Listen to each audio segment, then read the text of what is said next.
Le courage n'est pas l'absence de peur, mais la capacité de la vaincre. Aujourd'hui, nous aborderons un sujet crucial qui touche au cœur de tout stoïcien. Comment transformer la peur en allié pour combattre dans la vie? Comment l'utiliser pour augmenter notre courage et notre bravoure? Les enseignements stoïciens peuvent éclairer ce chemin. Dans l'ancienne Grèce et à Rome, les stoïciens savaient que la peur n'était pas une ennemie, mais un signal à interpréter et à maîtriser. Ils la considéraient comme un puissant outil qui, lorsqu'il est compris et utilisé correctement, peut galvaniser l'esprit et le corps, nous préparant ainsi à la bataille, quelle qu'elle soit. Sénèque, le grand philosophe romain, a fait face à sa peur avec stoïcisme. Bien sûr, il a éprouvé de la crainte, mais il ne l'a jamais laissé gouverner ses actions. Au lieu de cela, il a utilisé la peur pour rester vigilant, pour analyser soigneusement la situation et faire les mouvements appropriés. C'est l'approche que nous voulons adopter. Dans la nature, les animaux utilisent également leur peur pour survivre et prospérer. Prenons le poulpe, qui semble à première vue sans défense, mais qui a la capacité de changer de couleur et de tromper ses ennemis, de libérer un jet d'encre pour attaquer la vue de son prédateur, et même de régénérer ses membres perdus au combat.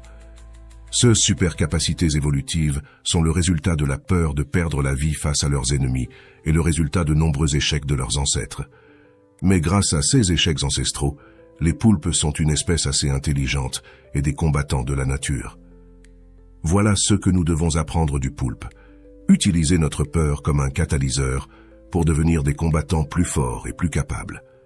Nos peurs peuvent nourrir notre ingéniosité, aiguiser notre concentration et, en fin de compte, nous aider à survivre et à réussir. Nos prédécesseurs, ces courageux guerriers qui ont surmonté toutes sortes d'adversités, des guerres aux fléaux mortels, offrent un héritage de courage qui peut encore nous inspirer aujourd'hui.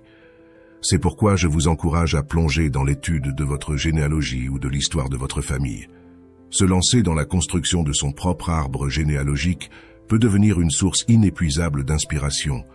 Nos ancêtres n'ont pas cédé à la peur. Au contraire, ils l'ont transformée en une source de carburant pour leur persistance et leur bravoure.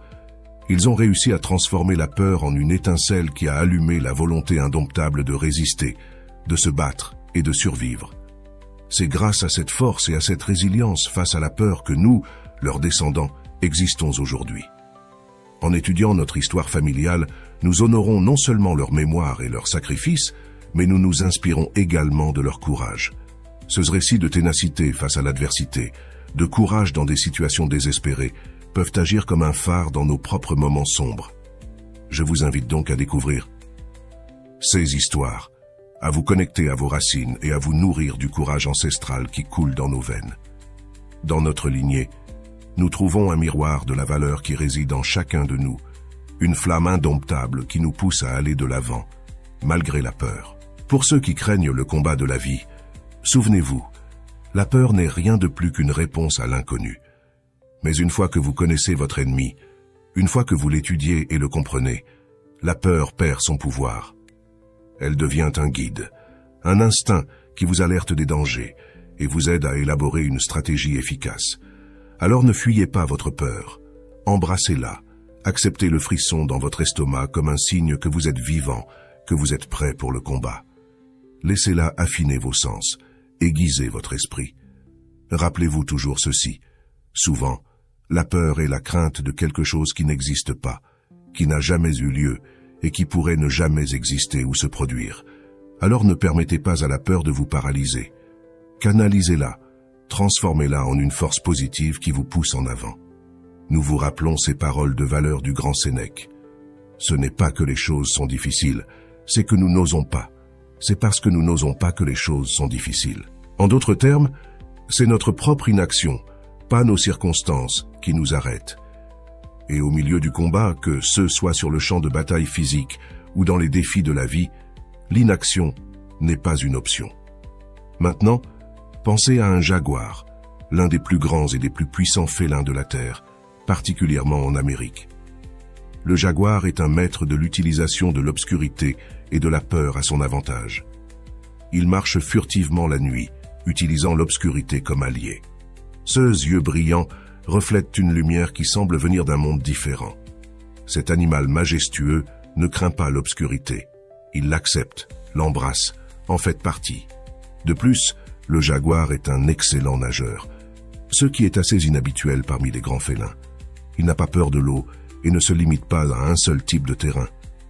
Au contraire, il s'adapte et surmonte les défis qui se présentent sur son chemin, aussi bien dans l'eau que sur terre, démontrant que la peur n'a pas sa place dans sa vie.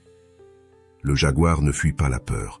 Au contraire, il la confronte, en apprend et l'utilise à son avantage.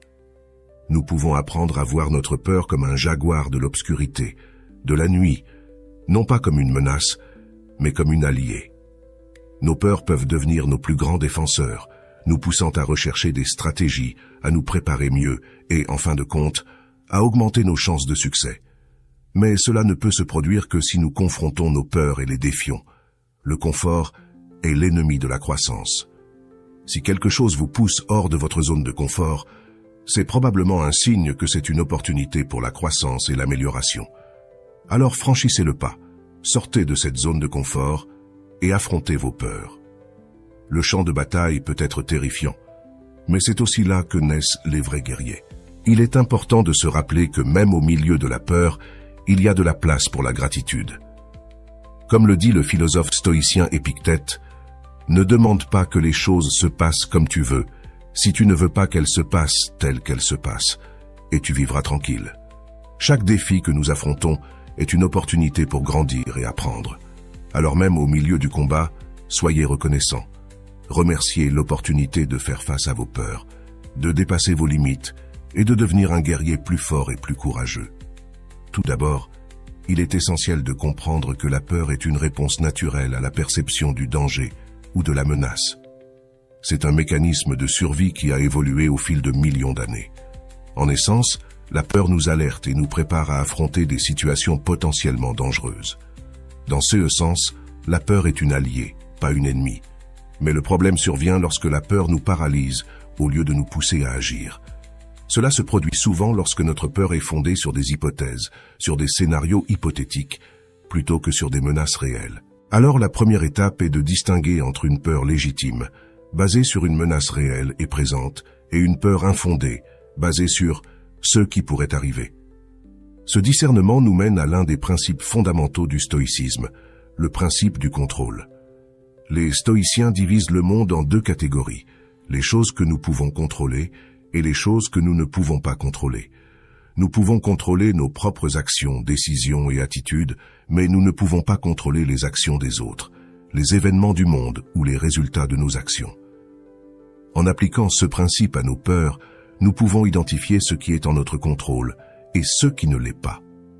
Par exemple, si vous avez peur de parler en public, vous ne pouvez pas contrôler la réaction de l'auditoire, mais vous pouvez contrôler combien vous vous préparez, comment vous gérez votre nervosité et comment vous présentez clairement vos idées.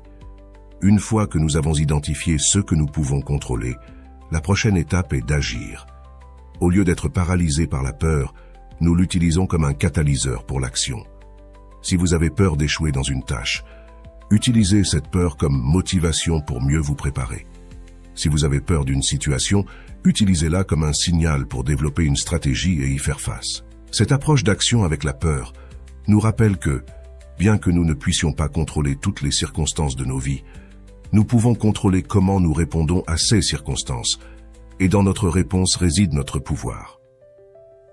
Dans l'ancienne philosophie stoïcienne, il y a un exercice connu sous le nom de premeditatio malorum, ou préméditation des maux, qui peut être particulièrement utile pour gérer la peur. Cet exercice consiste à visualiser les contretemps et les défis possibles que nous pourrions rencontrer, et à réfléchir à la façon dont nous les gérerions. Cela nous aide à nous préparer mentalement au pire, tout en espérant le meilleur. Il est vrai que cette approche peut sembler décourageante au début, mais l'idée n'est pas de générer de l'anxiété, mais de nous préparer à affronter les défis et les peurs possibles qui pourraient surgir. En le faisant, en affrontant la réalité de nos peurs, nous réalisons que nous sommes plus forts et plus capables que nous ne le pensions. Rappelez-vous, le courage ne signifie pas ne pas avoir peur. Cela signifie affronter la peur et agir malgré elle. Comme l'a dit un jour Nelson Mandela, le courage n'est pas l'absence de peur, mais la capacité de la vaincre. En fin de compte, la peur est un aspect de la vie, Mais la façon dont nous y faisons face est notre choix. Choisissez d'utiliser votre peur comme un allié, comme un outil qui vous pousse à agir, à apprendre, à grandir. Dans l'adversité, nous trouvons notre véritable force. Dans la peur, nous trouvons notre véritable courage. Si vous avez aimé ce contenu, veuillez aimer, partager et vous abonner pour plus. Nous sommes là pour vous aider dans votre voie stoïcienne, en vous montrant comment transformer vos peurs en force et comment grandir au-delà de ceux que vous avez jamais cru possible.